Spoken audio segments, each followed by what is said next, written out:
Drink with your boy. If you ain't drinking with your boy, Let's talk about the lady coach. Go to hoop. Yeah, let's go there. You know, you got into basketball. How did you develop a passion playing basketball like that? Man, when I grew up, we was outside. We wasn't on games and stuff when I was young. So my daddy bought me a basketball when I was real little, and we had a church yard across the street. So I used to just go outside every day and dribble the ball. All I did was dribble because it wasn't no goal. So I had to learn how to cross over, do the tricks with my hand and stuff like that. So I got to school. They seen that I knew how to play. I started talking to the coaches and stuff like that. So as my mom and daddy was in and out with each other, I started them coaches talking to me every day.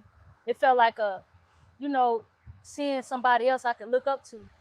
They was like, "Hey, you do this, I can help you out." We was going on trips and stuff like that. So once I started seeing the fun of it, I started liking it. So I never stopped hooping. I hooped my whole every year in school. You got something right now today. Man, I ain't lost nothing. Yeah. You know what though? What's crazy about that is I played basketball. You know what I'm saying? When? I was a star. I was square business. Yeah, I was. You know what? Gonna hate us saying I was a star. I already know they're gonna do that. But no, I had a little something though. You had something? But I'm gonna just go here with it though. It's 450 NBA players. This is a fact. It's 30 teams in the league.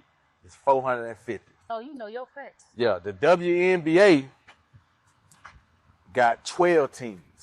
It's 144 players. It's millions of people who in the world, in America, in the world, in the country, it's millions. In the world, it's probably close to 1 billion that know how to play basketball. Because it's 6-7 billion people on Earth. Right. I try to tell people, bro, it's not easy to make it into the NBA. That's a hell of a goal. Now I don't know because I didn't play women's sports. You know, I don't know nothing about that playing women's sports. How hard is it to compete and make it to a professional level in women's sports, and especially in basketball? I'm gonna be all the way honest with you. I don't know, cause it's not popular. And when I grew up, we didn't care to go to the WNBA. We just wanted to do something with ourselves. Wow. It wasn't about having a big dream. We just wanted to live every day and not go through. So it wasn't so much about, man, I'm finna be the best. I'm finna lead the hood. We didn't know what that was about because we ain't never seen it. So we started going to college, shit like that. Like I tell my friend, I ain't never went to school with a white person. No, not to be racist. I ain't never seen a white person in school till I went to college and stuff like that. I started seeing people, then my mind opened up to different things. Then I was like, damn, I wish I could have, but I never had dreams. I can't tell you nothing about the WNBA. I can tell you about high school because it was controversy. Like, what is it?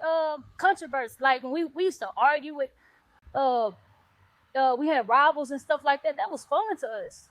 But as far as thinking we can get paid for it, nah, we had that type of hope. You know, that's deep. I'm going to tell you why that's deep.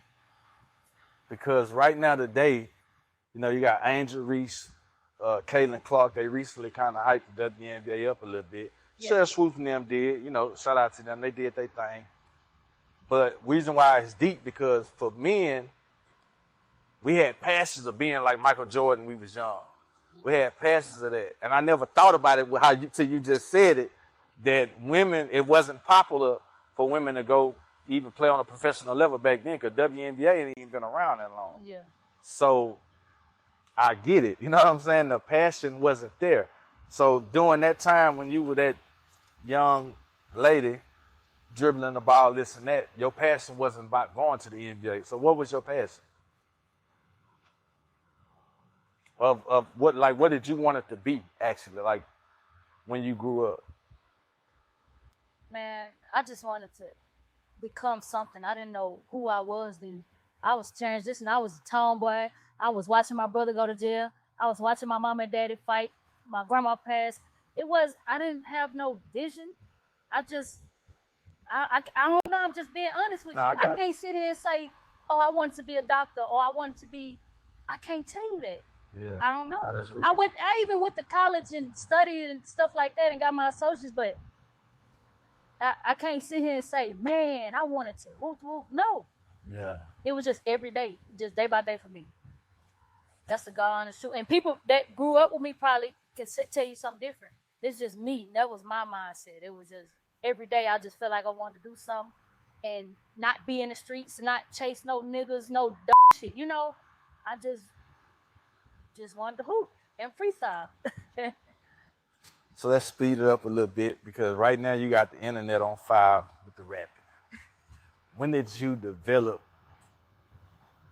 that mindset to say, you know what, I'm gonna give rapping a shot? I'm gonna say I never forget. When I was freestyling, like I say with my homeboys, it was just something to do. But eventually, I went and wrote something down, and I was letting them.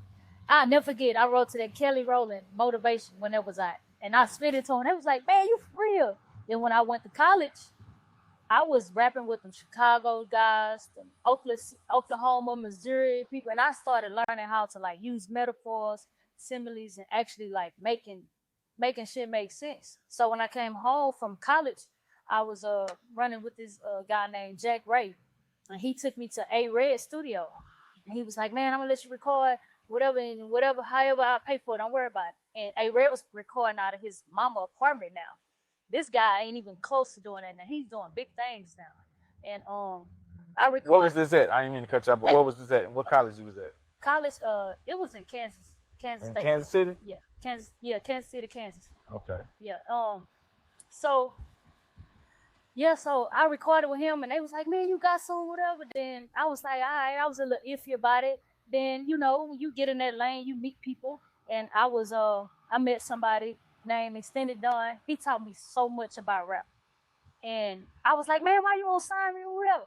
I just wanted to be with somebody. He was like, "Man, you do your own thing from the sign you." He taught me how to be my own boss, and just here and now I do it a little bit and I stop, Then I started working with different labels, and it was okay. It didn't go my way, but I just I was kind of iffy about it for a while, and now it's like now it's by any means I ain't stopping them.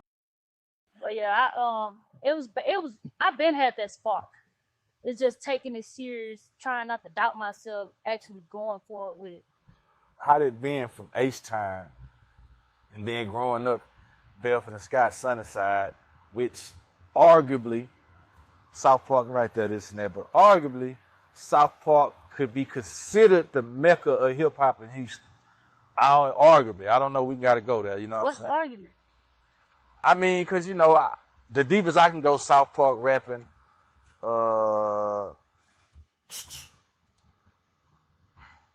South Park Coalition.